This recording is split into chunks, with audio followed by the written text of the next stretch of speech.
social media influencer. Tama ba yun?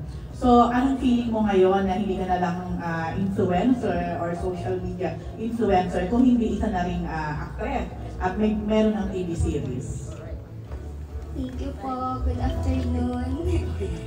So, ayun po, hanggang ngayon hindi pa rin po ako makapaniwala na nandito na po ako sa GMA, sa Sparkle. So, nagpapasalamat po ako sa lahat ng aking mga auntie at uncle, which is yung mga supporters ko po.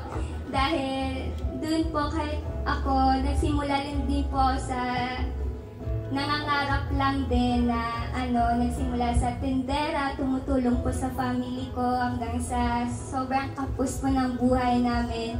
Naisipan ko pong mag-live habang nagbebenta at dun po nakilala, and I'm so grateful po sa mga supporters ko.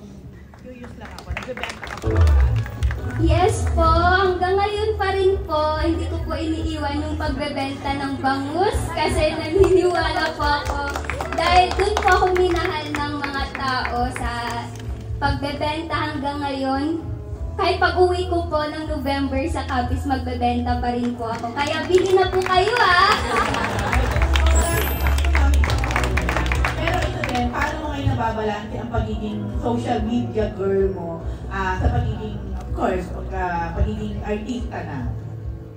So, ayun po, hanggang ngayon, nag-a-upload pa rin po ako. Minsan, nagtitake lang po ng mga videos ko pag nasa Capiz, tapos ina-upload ko lang po pag nandito na ako sa Maynila. Kasi, parang mas minahal po ako sa pagbebenta. Pero, sinusuport din naman po ng mga fans ko hanggang dito sa pag-a-acting. So, minsan, mga behind the scene po, ina-upload ko at nagugulat po sila. Marami pong ay, si Bangus Girl, artista na, ganun.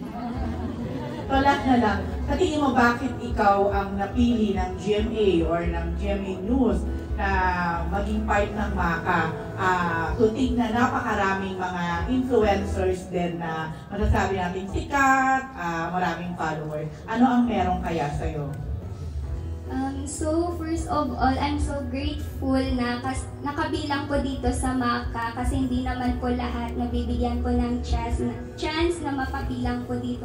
Siguro po yung pagiging charming ko po, ayun po, very cute, thank you po ate. Palagi po kasi ako nakasmile, tapos parang yung karakter ko po dito, parang ako lang din po sa palengke, palaging nakasmile, madiskarte, ganun po. Okay, thank you.